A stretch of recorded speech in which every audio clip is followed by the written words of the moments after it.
అస్సలాము అలైకుం వరహమతుల్లాహి వబర్కాతుహు. Hi viewers, ఇక్కడ చూడండి ఎగ్ మేథీ పకోడా అయితే చేస్తున్నాను.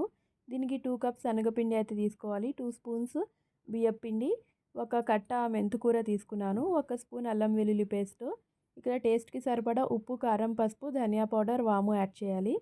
2 మీడియం సైజ్ ఆనియన్స్ ఇలాగా పకోడీకి ఎలా అయితే కట్ చేస్తామో మనం స్ట్రైట్ కట్ చేసి అలాగా. ఇక్కడ 2 ఎగ్స్ బాయిల్ చేసి తురిమి అయితే పెట్టుకున్నామండి. ఒక 4 పచ్చిమిర్చి యాడ్ చేయండి. ఇవన్నీ మనం వాటర్ లేకుండా శనగపిండిలో అయితే మొత్తం మంచిగా కలుపుకోవాలి. మనం ఎప్పుడు రెగ్యులర్ చేసే పకోడాస్ కన్నా ఇలా ఒకసారి ఈ విధంగా అయితే డిఫరెంట్గా ఉంటుంది. మీరు ట్రై చేయండి. పకోడా అయితే చాలా టేస్టీగా ఉంటుంది. నేను యాక్చువల్లీ మా ఫ్రెండ్ ఇంట్లో అయితే టేస్ట్ చేశాను. ఆ తర్వాత అయితే మీకు ఈ రెసిపీ నేను ఇంట్లో 2 టైమ్స్ చేసి చాలా టేస్టీగా వస్తేనే మీకైతే ఈ రెసిపీ షేర్ చేస్తున్నాను చూడండి. దీన్ని అయితే కొంచెం గట్టిగానే కలపాలి. ఇలాగ మనం వడలకి ఎలా అయితే కలుపుతామో అలా కొంచెం గట్టిగా కలిపి ఇలా అయితే ఆయిల్లో యాడ్ చేయండి.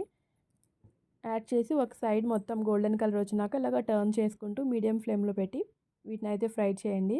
ఎగ్ స్మెల్ అయితే ఏమీ ఉండదు. మనం ఇందులో వామ్ కూడా యాడ్ చేసాం కాబట్టి డైజెషన్కి కూడా మంచిగా ఉంటుంది. సో ఎప్పుడు మనం రెగ్యులర్ చేసుకునే ఆనియన్ పకోడా, ఆలూ పకోడా అలా కాకుండా ఈ పకోడా ఐటెం కూడా ఒకసారి ట్రై చేయండి. ఇలా గోల్డెన్ కలర్ వచ్చినాకైతే మనం దీన్ని ప్లేటింగ్ అయితే చేసుకుందాం. దీనికి సాస్ అది కూడా ఏం అవసరం లేదండి. ఇలానే చాలా టేస్టీగా ఉంది. సో మీరు ఒకసారి ట్రై చేసి ఎలా వచ్చిందనేది కామెంట్ సెక్షన్లో చెప్పండి. అల్లా హాఫీజ్.